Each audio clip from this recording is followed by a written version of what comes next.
y empezamos esta segunda semana de diciembre, hoy lunes 14, con nuestro 10º tema relativo a la familia. Hoy consideraremos la importancia de prepararse académicamente, de estudiar, de superar los niveles del conocimiento y certificarlos. Es algo que lo hemos tratado en muchas ocasiones, pero vamos a ver por qué y para qué. Capítulo 10. Estudio y preparación. Déjame decirte que si estás esperando un golpe de suerte, la suerte sí existe, pero solo aparecerá cuando la preparación y la oportunidad se encuentren. Leer, estudiar, instruirte, capacitarte y especializarte en algún arte u oficio es algo imprescindible para ser competitivo en el mundo de hoy y siempre. Y luego de que hayas alcanzado algún nivel de experiencia en cualquier campo, debes procurar subirlo y mantener su actualización. La ciencia y la tecnología van desarrollándose a un nivel y ritmo vertiginosos, y si no se mantiene una actitud de educación continuada, poco a poco y sin darte cuenta, te vas a encontrar a la deriva con conocimientos caducos y obsoletos y lejos de las oportunidades que quieres para ti y los tuyos. Vamos a considerar algunos personajes de las Escrituras con una sustentación en textos bíblicos sobre la importancia de tener preparación de manera integral. El primer caso, Moisés. El libro de Hechos de los Apóstoles, capítulo 7, versículo 22, escrito por el médico Lucas, dice: y fue enseñado Moisés en toda la sabiduría de los egipcios, y era poderoso en sus palabras y obras. Moisés fue enseñado en toda la sabiduría de los egipcios, y Egipto era el imperio dominante en aquel tiempo de la historia de la humanidad.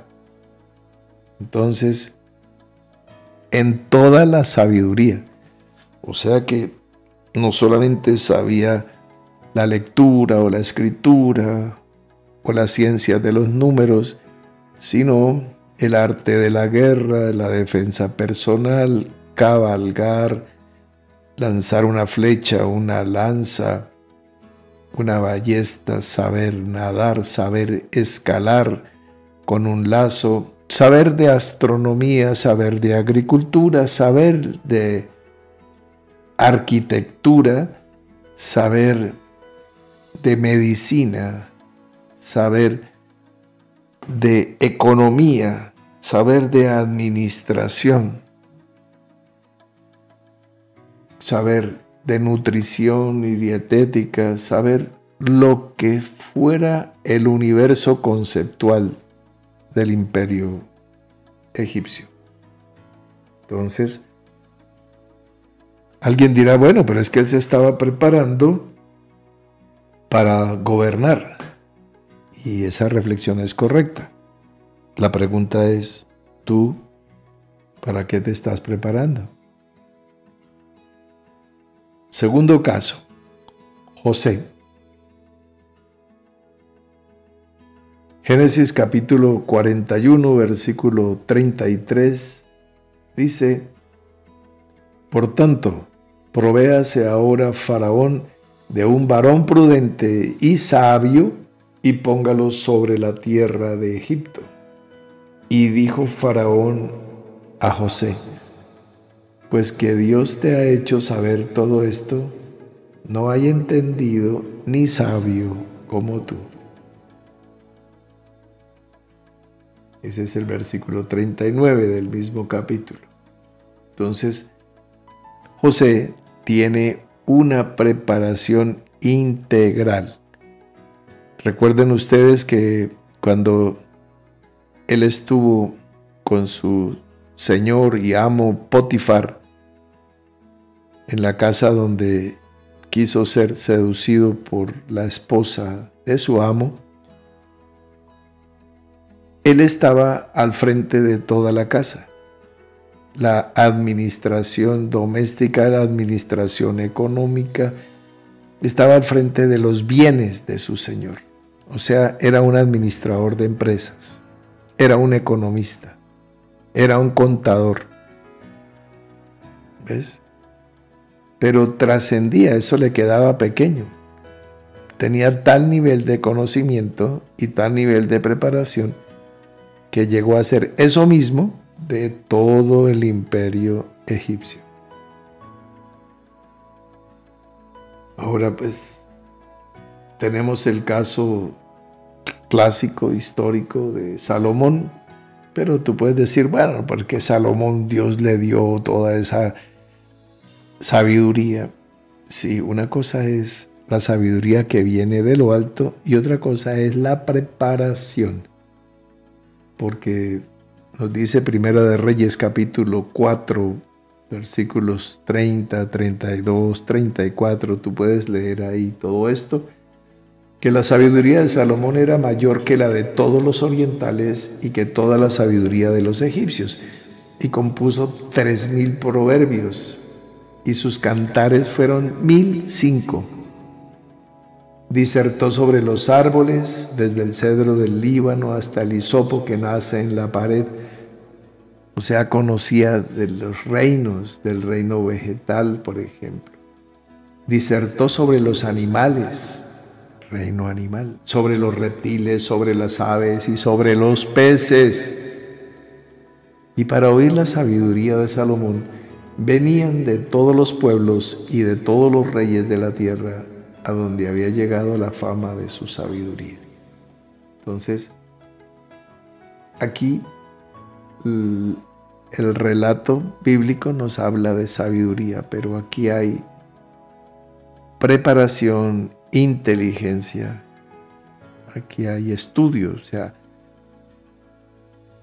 hay un gran mercado en la alacena, en el restaurante, en el club, en el hotel, está lleno de provisiones. Hay carnes, legumbres, vegetales de todas las especies, frutos del campo de una y otra cosa. Tenemos cereales y granos de todas las especies, condimentos de todas las especies. Tenemos un cuarto frío lleno de carnes, de aves, de peces, de todo, de todo. Tenemos neveras, despensas, alacenas llenas. Entonces, ¿alguien puede pasar a la mesa?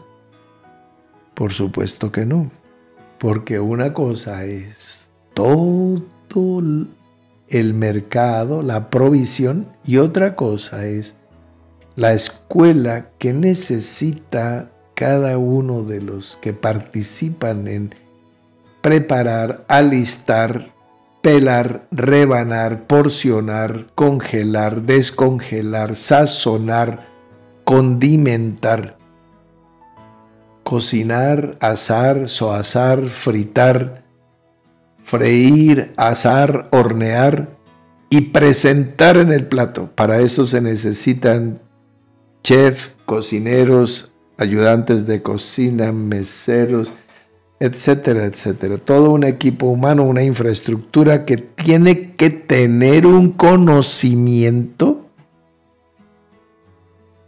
tiene que haber estudiado eso aquí, en el planeta donde estamos, y la provisión, digamos que es el regalo del cielo. Entonces una cosa es la sabiduría que da Dios y otra cosa es aprender a prepararla. Porque Dios te da el mercado, pero te puedes morir de hambre porque no sabes qué hacer con él. Veamos textos respecto a la vida de Pablo, por ejemplo. Hechos capítulo 21, versículo 3, dice él mismo de sí mismo: yo de cierto soy judío, nacido en Tarso de Cilicia, pero criado en esta ciudad, instruido a los pies de Gamaliel, estrictamente conforme a la ley de nuestros padres, celoso de Dios, como hoy lo sois todos vosotros. Instruido a los pies de Gamaliel. Hechos 21:37, cuando comenzaron a meter a Pablo en la fortaleza, dijo al tribuno: ¿se me permite decirte algo? Y él dijo: ¿sabes griego? Entonces Pablo evidentemente habla el latín porque es ciudadano romano, habla griego, habla arameo y seguramente el hebreo, porque él es hebreo de hebreos. Entonces es un hombre con por lo menos 4 idiomas. Eso se llama políglota. Muy bien. Aquí dice, por ejemplo, Hechos 21:40, y cuando él se lo permitió, Pablo, estando de pie en las gradas, hizo señal con la mano al pueblo y hecho gran silencio, habló en lengua hebrea diciendo. Ahí está el registro de otro de los idiomas que acabo de mencionar. Vino el tribuno y le dijo: dime, ¿eres tú ciudadano romano? Él dijo: sí. Respondió el tribuno: yo con gran suma adquirí esa ciudadanía. Entonces Pablo dijo: pero yo lo soy de nacimiento. ¿Ves? Ciudadano del Imperio Romano. Hechos capítulo 22, versículos 27 y 28. Hablando del Señor Jesús, dice Lucas, el mismo autor de Hechos de los Apóstoles: y Jesús crecía en sabiduría y en estatura y en gracia para con Dios y para con los hombres. Del tema que estamos hablando nos dice que Jesús crecía en sabiduría para con los hombres, no solamente para con Dios. Entonces, para con los hombres, ¿qué significa? Que se estaba preparando, que estaba estudiando. Dice: no, pero el Señor venía con todos los estudios celestiales. No. Ustedes recuerdan que Él estaba escribiendo en la arena cuando le trajeron a esa mujer sorprendida en el acto del adulterio. Si está escribiendo, pues es que sabía leer y escribir. Eso no es un don celestial, eso se aprende en la escuela. Entonces, a lo largo y ancho de la Escritura encontraremos, por ejemplo, que cuando vino la cautividad babilónica, se llevaron a la élite de las personas preparadas a Babilonia. Allí se llevaron, por ejemplo, a Daniel, que va a ser el personaje Belsasar, y sus amigos que también formaban parte de ese grupo de judíos preparados académica e intelectualmente. Pues los demás se fueron de esclavos o muertos, y los que tenían preparación fueron guardados y preservadas sus vidas, etcétera, etcétera. Bueno, el punto que tenemos a lo largo y ancho de la Escritura es prepararnos para que podamos leer y entender nosotros mismos y hacérselo entender a otros. Recordarán también ustedes el pasaje de cuando la restauración en los días de Esdras y Nehemías, que pusieron levitas para que leyeran el libro de la ley y lo leyeran de tal manera que los que oyeran la lectura entendieran el sentido. Porque si tú lees de manera que ininteligible, pues si la trompeta no da sonido cierto, ¿quién se preparará para la batalla? Entonces, preparación en todos los campos, en todos los oficios. Si es un soldado, se prepara para la guerra. Miramos, ejemplo, David estaba preparado cuando derrota a Goliat. Él sabía manejar su onda para arrojar las piedras, etcétera, etcétera. Y esa carrera continúa. David va a ser un guerrero que su condición de guerrero lo lleva a ser el rey de Israel. Y el proverbio popular, Saúl mató a sus 1000, David a sus 10,000. Fue un guerrero.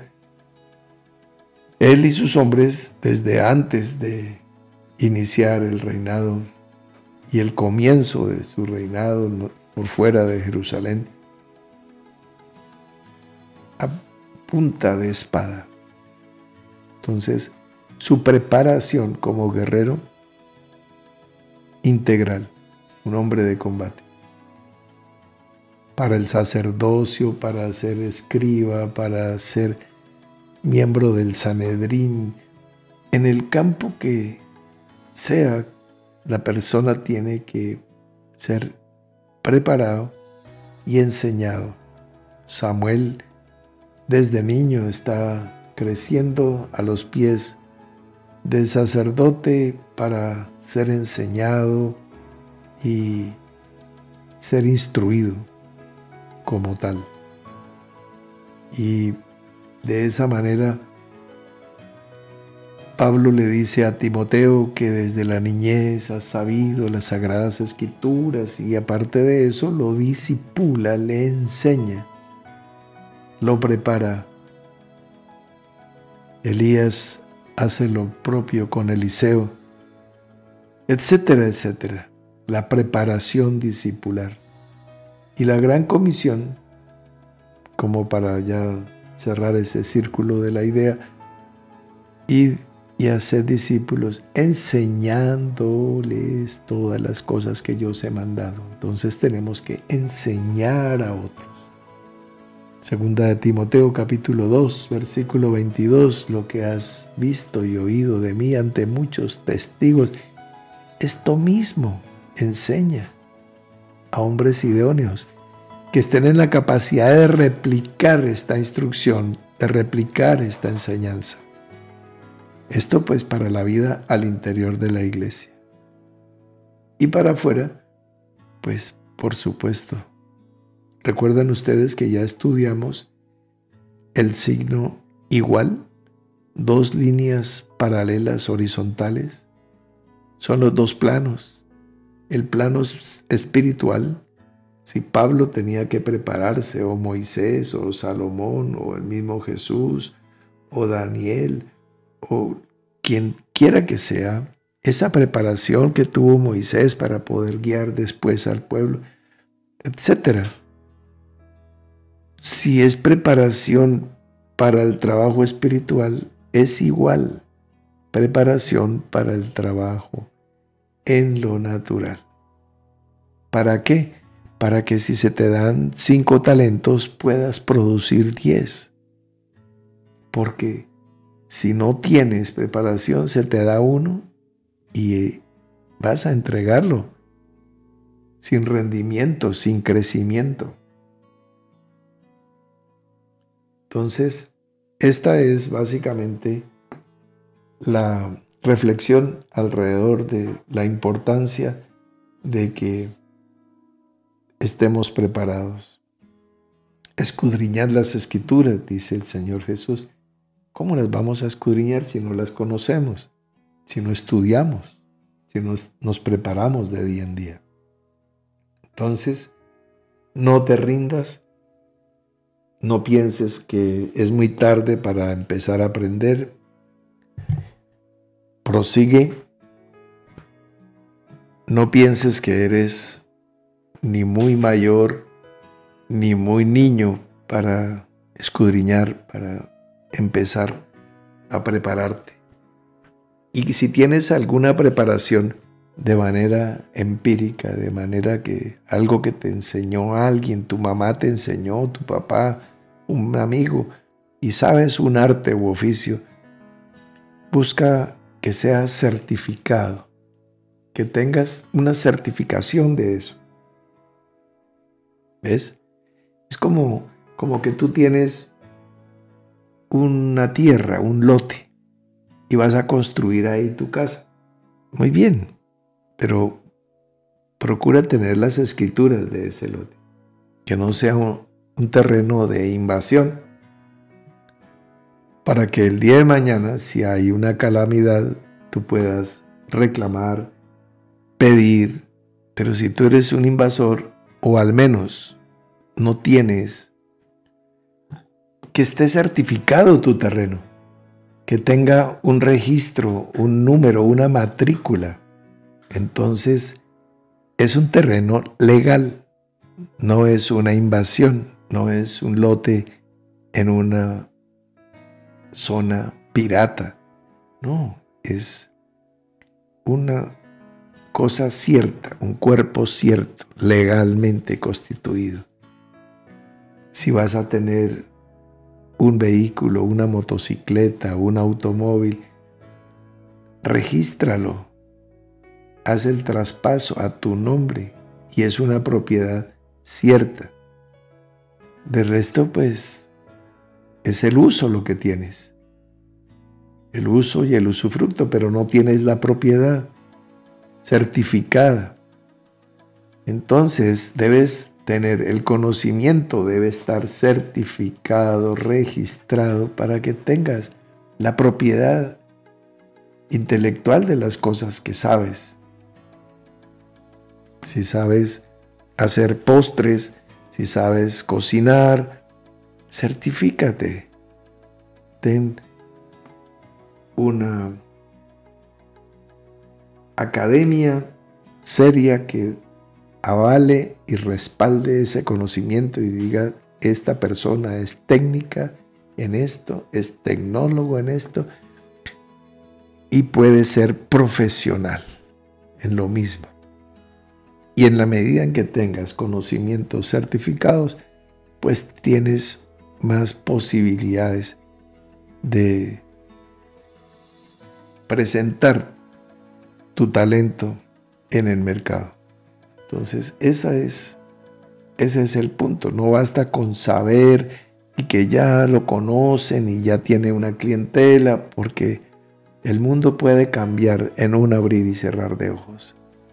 Lo que ha sucedido en los últimos meses de este año 2020 es un cambio muy grande, muy, muy, muy grande. Y entonces, pues, fíjate, y las cosas pueden cambiar mucho más. Entonces, adelante, no te rindas, no eres muy viejo ni muy joven para hacerlo. La decisión es buena si la tomas cuanto antes.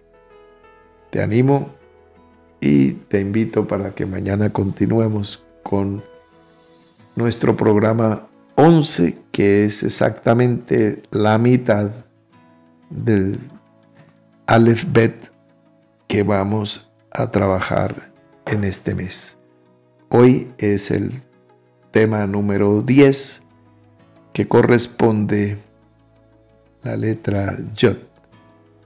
La letra Yod es la más pequeña del Aleph Bet. Cuando el Señor dice una tilde y una jota, no pasarán hasta que pase toda la ley. La tilde no es una tilde, es algo que se parece a una tilde, que es la letra yod, o sea, la más pequeñita.